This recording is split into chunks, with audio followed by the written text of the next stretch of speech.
All right, so um, I didn't get a lot of sleep last night, but this is day two of my separation from my husband. I just feel a whirlwind of emotions right now. Last night I felt um, relieved to be away from that situation. Um, I felt optimistic, hopeful, but today I feel sc- scared, um, fearful. I've never really been apart from him, since we've been together, and this is probably the longest we haven't spoken to each other. So, um, thinking about what do I want to do today? Um, when I go back to our apartment, 'cause I think he left to go see his family. Um, what to do with myself? So I'm probably gonna just do my hair and try to relax a little bit, maybe take a nap. Um, it's just a very weird feeling. I miss him. So I'm learning to hold on to my boundaries, hold on to what I feel is right for me. And I know that if I contact him, he will feel justified in his actions and his drinking and whatever response he gave me yesterday. And I refuse to let that happen. So I have to be strong for myself. And, all right, you guys, welcome back to the Alpha Platform. Man, it's been a minute since I made a video. Do not forget to like, subscribe to the channel. I'm smiling because that's my natural default setting, is to smile, try to be happy, try to be joyful. But today's video is kind of important. It's kind of serious, I should say, in the sense that my husband and I, we did separate. We separated.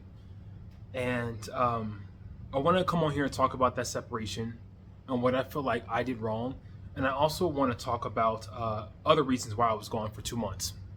The first thing, I want you guys to know is that my main mission for this channel has always been to provide like a blueprint or a template or honest discussions around same-sex marriage and what it's like to be a man, a gay man, specifically a gay black man in a same-sex marriage. And, just wanting to give people words of wisdom and advice on how to proceed down that avenue and how to build a life with another man, because it is possible.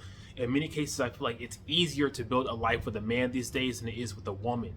So I still am going to champion marriage on this platform. I'm still going to talk about relationships and whatnot, but I want to dive into why I was gone for 2 months. I made some notes here. Excuse me, you guys, like my hair was done. Like I literally got my hair done for my birthday. I turned 35 on New Year's Eve. So happy birthday to me. That's so crazy. 35, bro, it's crazy. But yeah, I turned 35 and yeah, it feels weird. It just feels weird. Sorry, I got a text message. It feels weird to be 35 and almost at 40, so it just feels so weird. But all right, you guys, on a side note, my last video about Brandon Patrick was deleted by YouTube. Not only were they deleted, but YouTube did strike my channel. So I just got to be careful about what I talk about and the content that I present on this channel, because YouTube is very finicky about what you do, what you say. Anyhow, why was I gone for 2 months? Excuse me. The first reason why was because of work. And I gotta be careful about what I say, because I could get sued for this stuff later on. I don't want to incriminate myself, but I did what I had to do to take care of myself, my family, and my businesses. And sometimes when you're put in that position as a man, you have to just level up. And part of leveling up is stop asking for handouts, in terms of stop asking for jobs. You got to go out there and create jobs, create additional income for yourself and your household. And, I was able to do that all last year, really put my mind on what I want and how much money I wanted my husband and I to receive each month, and just looking for opportunities. I would try something, it wouldn't work. I would try the next thing, it wouldn't work. So always being open to trying new things to create opportunities for yourself until you find something that works for you.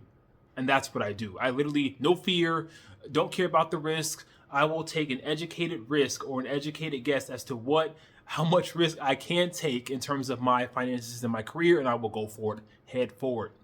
So that's what I was doing. I was working a lot, working myself in the hospital, panic attacks, anti-anxiety medication to sleep. it just took a huge toll on my body. And I realized I had only taken a vacation in May when I filmed my blog about me getting married in Mexico. I took like, a few days off here and there, but for the most part, I didn't take any days off.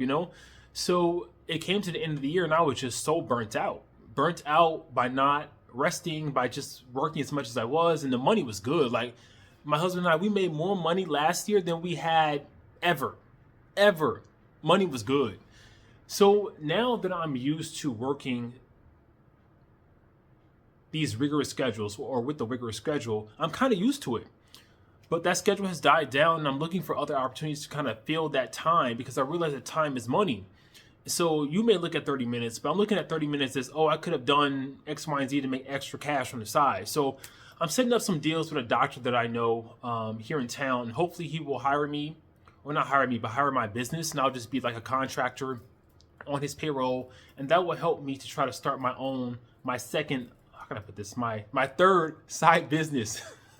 So I have YouTube as income. I have my real estate as income. And I'm also looking at how can I use my career capital to try to create income for myself, my husband, and passive income. That's what I'm looking at. And how can I have more control over my time and my resources? And I think that I need to try to segue out of corporate life and segue into being a freelancer, starting my own corporation, my own LLC. I don't know what I'm going to do yet, but I'm going to start something using my career skills and my career capital to try to bolster those efforts. And I'm pretty sure it will be successful, because the industry I'm in is very niche. Like, this is the pharmaceutical industry. It's very niche and not a lot of people know about it. So I'm working on that. So, working was just keeping me away big time. I wasn't in a good place mentally. I wasn't in a good place emotionally. Like, I talked about the medication. I talked about the lack of sleep. I talked about just the toll it really took on me. And you have to really weigh out, is the money worth it? Is the money worth it? Because I realized doing what I was doing that one job is not going to pay you your worth. You're really worth double what you're making, but they're not going to pay you double what you're already making. They're just going to say, you know what, here's the salary. And you go off and, manage it on your own or do what you want with it, whatever. But if you really look at it, from my experience, I realized that I was worth double what I was making at one place, because I was able to do multiple things for 1 year. So I'm not going to incriminate myself. I'm not going to say too much, but I was able to do a lot in 1 year. And man, I learned a lot. I learned a lot about myself. I never gave up. I pushed hard. I'm not going to talk too much more about it, because I want to talk about my separation a little bit more. But yeah, overworking. I just needed a break, man. I needed a break. The separation. So my husband and I did separate over the winter break. I would say back in December, we did separate. Taking a deep breath, because it's hard to talk about. And we separated for some time. I mean, we've never been separated before. And I want to be careful about what I say, because it is my goal, once again, to be honest about same-sex marriage and how to build a life with a man and what you will expect in the future once you build your life with another man and once you get married. And it's not easy. It's not rainbows and butterflies. It's worth it. It's just not easy. So now I see why people don't want relationships now. What they want to do is have the benefits of relationships without the commitment and the responsibilities. And I can't blame those people, but I don't want to be one of those people. I'm a marriage guy. I'm a relationship guy. I like being married. I like the stability. I enjoy coming home to the same person every day. I enjoy monotony. I'm a very square type dude. People look at me and be like, oh, you this type of dude, that type of dude, but I'm not. I'm very square. I make my money. I come home, low drama, low stress. I enjoy romance, going out, hanging out. And if I think about the separation, excuse me, guys.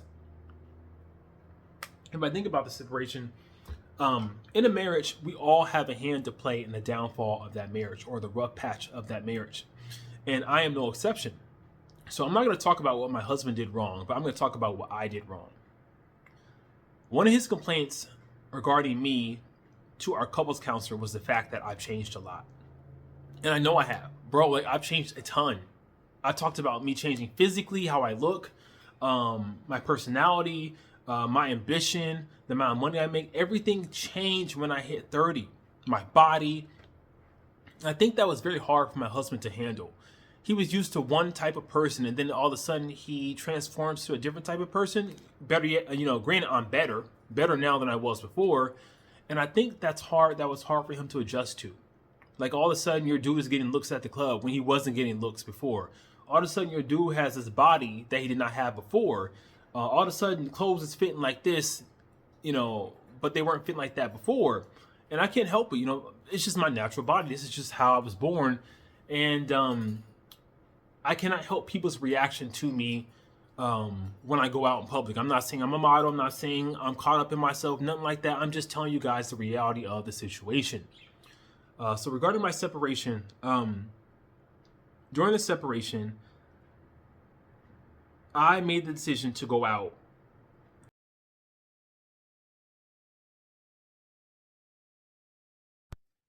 So today is day 3 of my separation from my husband, and man, I'm really feeling it. I'm really feeling it. My husband and I, of course, we still talk all the time, texting all the time. He's making changes, I'm making changes, and you know, when you're apart from someone, sometimes you really realize how much you and that person belong together, like how much you love that person so much. Excuse me. Last night I went out with a friend, and we had a good time. Stayed out to about 5 a.m. That's something that I never typically do. But I said, you know what? I can't sit in the home that my husband and I made together alone. I can't do it. And it would drive me crazy. So I went out, and there's dudes, trying to push up on me, dudes trying to talk to me. I had, I was talking to a person, just, chit-chatting, nothing inappropriate, just friendly, conversation and whatnot. Because he was alone and I was with my friend, and I was like, you know what? I want my friend to go meet somebody, so let me just try to get these two to get to know each other, but they weren't feeling each other. So I just thought, this is just somebody to just talk to. And a random dude walked up to us while we were talking, or he walked by, and he was like, he pointed at me, and he told the dude next to me, who we just had met, I don't know who that is, but you better hold on to him. And I started to chuckle, but I'm not with that dude. That's not my dude. Um, Man, it's just like it's crazy. It's crazy. Even the bartender, and I'm not telling you guys this to try to like stunt or try to like gas myself up, but it's like I'm telling you this stuff. Like, first of all, let me just learn a little bit. Even the bartender was like, "Are you straight or are you gay?" And I just told the dude I'm straight. He was like, "Damn, bro, like if you were gay, you would get laid every night." I started to laugh. And I'm telling you guys this stuff because all the attention, all the compliments, it means nothing. It means nothing. Nothing.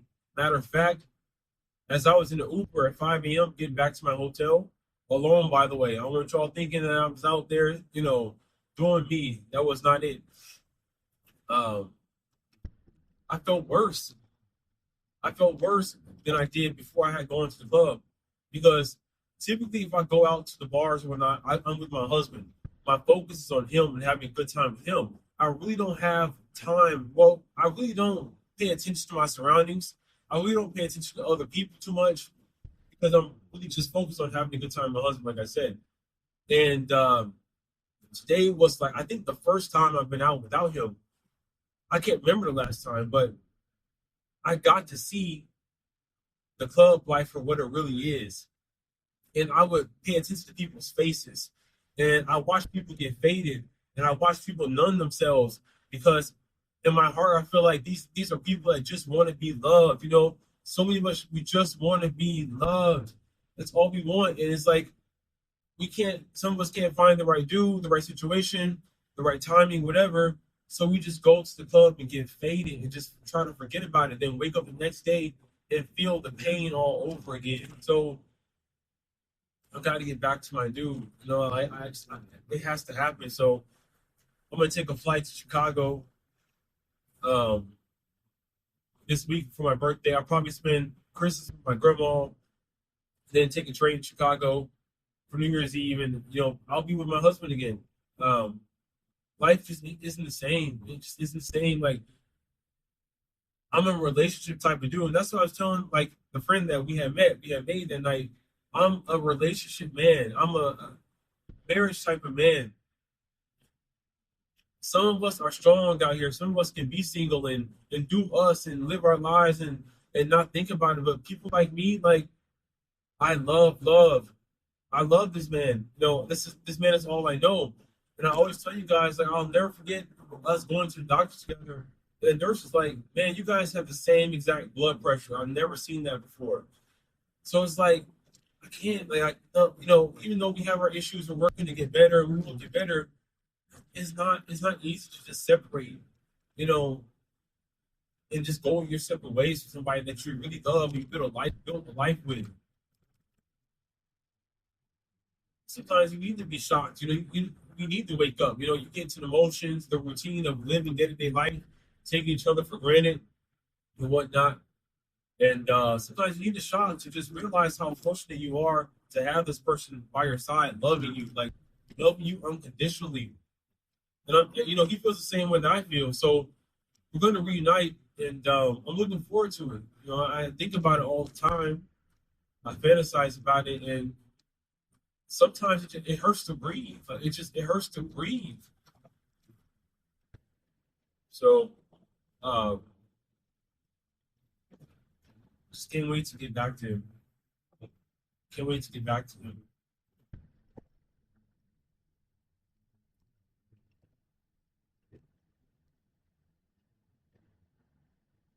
Just gonna, you know, be silent for a little bit, thinking about last night and just how crazy it was. Like no matter how many dudes tried to push up on me, it didn't matter. It just didn't matter. It didn't matter. It didn't matter. And it's like some people will think, oh, you know, me and my dude going through stuff. Like, oh, I can easily just hop into bed with somebody else or do something with somebody else and forget about it and, you know, numb the pain. But that's not going to help you because when you're done with that and you get up, you're going to be like, the pain is still there. Like, you're going to feel even worse, even more guilty, even like just worse about the situation. And I'm saying, I'm not telling you guys this from experience. I'm just imagining this stuff, like imagining what people do and what I've heard people do during breakups and separations. I can't do it. Like I have to be able to look myself in the mirror and what I'm doing out here in these streets. And if something's gonna cause me to feel like ashamed and whatnot, I'm not gonna do it. It's not for me.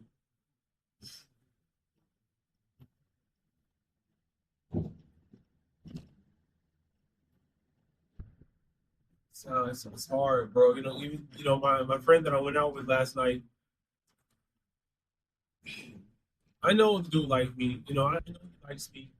And you know, when he and I met, we met with my husband. Like he met us as a group. So he kept asking me, was your dude violent towards you? I'm like, no, he's not violent. He's like, you would tell him the truth, friend, right? And I'm like, yeah, I'll tell you the truth. He's not. He's just like, you know, he just needs to, you know, slow down a little bit with the drinking. That's it. And I just, you know, I wish the best for my friend, and I hope he finds a good dude. But I'm not that dude, and um, I just want people to find love. I want them to find it. I want them to find it, and I never thought I'd be in a position where I would understand what it's like to like think about like if you were to lose the man that you love, you wouldn't make it. You wouldn't make it, and I feel like I wouldn't make it. I can see how people pass away from broken hearts. So I think about losing him, my heart hurts. When I think about losing him, I you know go into panic mode. Like what is life without him? And that's dangerous. And some people are like, oh, that's dangerous. What you're saying? You're codependent, and maybe I am. Maybe I am. Maybe I am. And go to a bar or a club, specifically the Eagle or JR's here in Houston. I went out and I thought I'm gonna get dressed, have a good time, get some compliments, maybe get some free drinks, whatever. I'm on my own, just with my friend. We're gonna go out and just have a good time. No husband. I'm just gonna chill and just party it up and party it up responsibly. I should say party up responsibly. And I did, and I did. And what I thought would make me feel better actually did not. It made me feel worse. Coming home at 5 a.m. that day, I realized just how lonely the people at the clubs were. You know, I was talking to a dude as a friend, and he's asking me about my separation, my marriage, and whatnot. And I was explaining what happened to him and, you know, what happened with him, my husband. And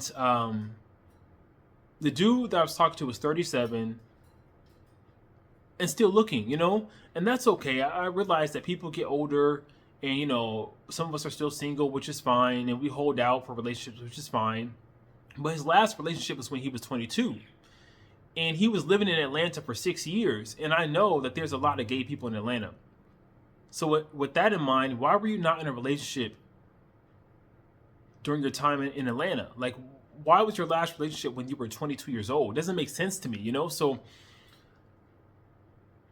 I just realized how incredibly lonely people are. And, you know, being separated made me realize that I don't want to be separated. You know, there's so many things that I have to work out with my own trauma that I'm always working out.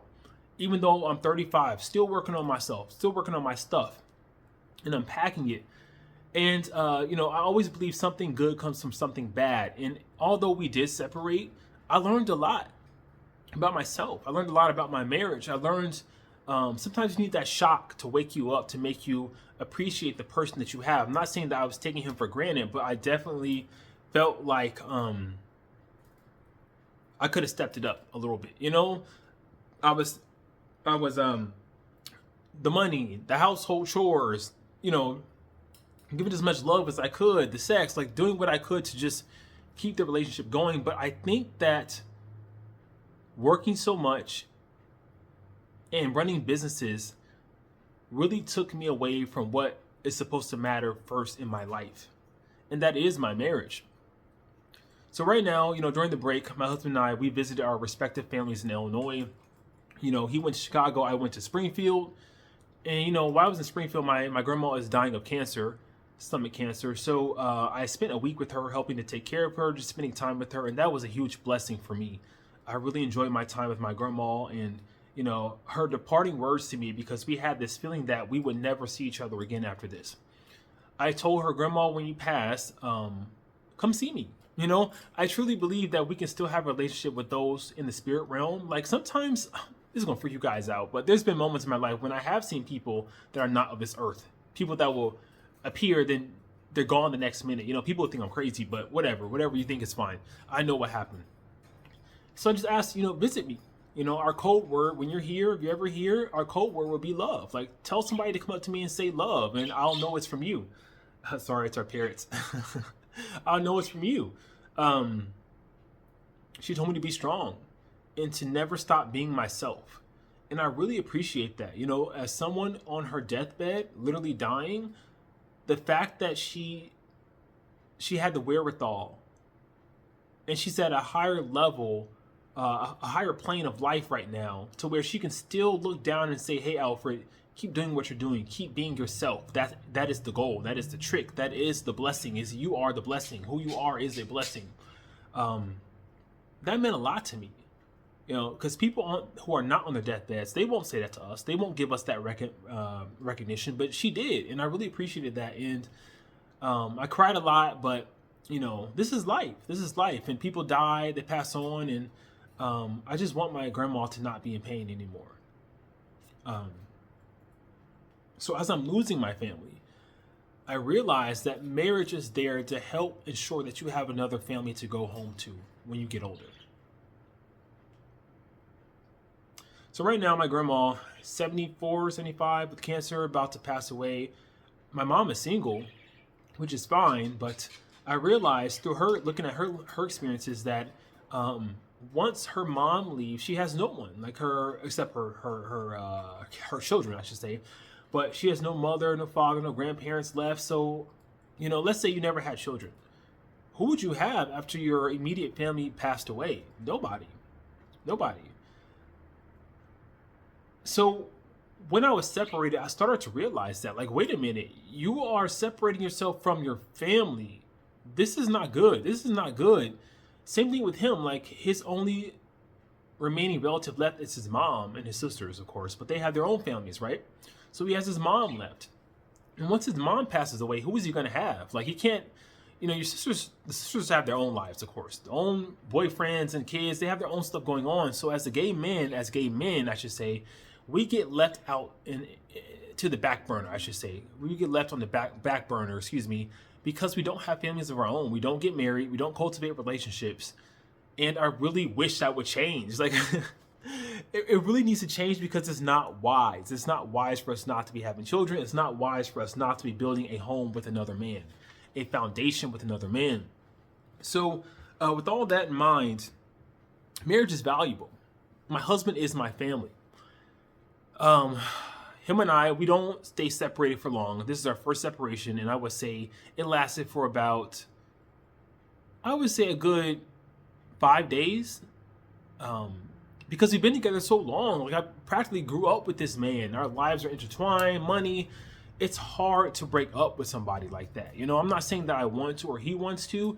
It's just not worth it. I'm not saying I'm staying just because of the convenience, but I'm staying for the love. But the convenience is just part of the love, right? Leaving him would be catastrophic for me. It'd be catastrophic for him. It'd be no fun for either of us. So I just can't see myself living without him. I don't see myself going out on dates. I don't see myself sleeping with other guys. I always thought that if I received the attention, I would feel good. But I didn't. I just felt worse. And I just felt like I need to run back to my husband pronto. Have you guys seen that video? Sorry, the parakeets are distracting me. Have you guys seen that music video by Beyonce called Jealous? I definitely feel that way. Like, you get jealous, you want to go out and get some type of revenge or whatnot. I'm not talking about sleep with dudes. I'm just talking about going out, having a good time with your friends, dressing up nice, and, just talking to dudes, maybe doing a little bit of flirting, hee hee ha ha, nothing serious. But at the end of the day, she runs home to her husband because she misses her husband. And that's what life is like. Like, you try to go out, forget about your husband, forget about your loved one, but love is real. Love is divine. Love is a blessing. And it's something that we take for granted. We think that we can just wake up one day and get it. But that's not how it works, And I realize that when I look at gays my age and older, you miss out on your time. You miss out on your time. I think the universe, God, whatever you believe, gives us about 1 or 2 opportunities for true love. 1 or 2 chances. And if you're not healed enough, you don't recognize it, you will blow it. You will ruin it. You will definitely ruin it for yourself, and you'll never get it back. Never get it back. Anybody can find a relationship or partner, right? But finding a partner that will sacrifice, that will hang in with you through the ups and downs, that will weather the storms of leaving a job to start a business, that will weather the storms of losing a job or losing a car. Like, there's certain hardships of life that people will just not stick around for, or supporting you while you go back to school. My husband and I have never wavered on our support for each other, and I really appreciate that because I'm a ride or die, and that dude is ride or die too. Ride or die too, and I think we know that about each other, and the good thing is we don't take it for granted in each other. But I needed the wake-up call, he needed the wake-up call, and yeah, we separated for a week, but we're back together now, and I'm happy. I'm happy to see him with fresh eyes, brand new eyes. So I can say, you guys. So what's next? What's next for the channel? Now that I'm back, I'm gonna start posting regularly again. I'm thinking Tuesday and Sundays, twice a week, videos twice a week, like I was doing last time. I'm hoping to really grow my channel. I'm looking at expanding so I have 3 side hustles. I have, my main income from my main job. I have the real estate company. I have YouTube, and then I'm also going to start a 3rd side business. I feel like it's going to replace my main job. So I'm working on that. I'm just trying to determine how much stress and pressure can I handle, because I've gotten used to handling so much pressure, and now that I have downtime again with one job, that's all y'all gonna get. I'm like, what am I supposed to do with all this free time? Make YouTube videos? I don't know. I can do it. I don't know. But I just wanted to use something with my career capital. But that's what's happening next. You're going to get new videos. Already have them written out. I'm going to start posting them tomorrow. I think on Sunday. You'll get my first one on Sunday. My work schedule, I talked about my new work schedule, what I'm thinking about doing next in terms of my 3rd business. Multiple streams of income. As a grown man, it's about handling my businesses, it's about growing my goals and my businesses. It's about leveling up financially, because I've experienced a level of financial growth that that I want to maintain. Like I have a new taste for my career life, a new taste in my career life that I'm no longer willing to accept what I would accept in 2022 or 2023. Not going to accept that anymore. I need to start pushing more and making up that income that I lost.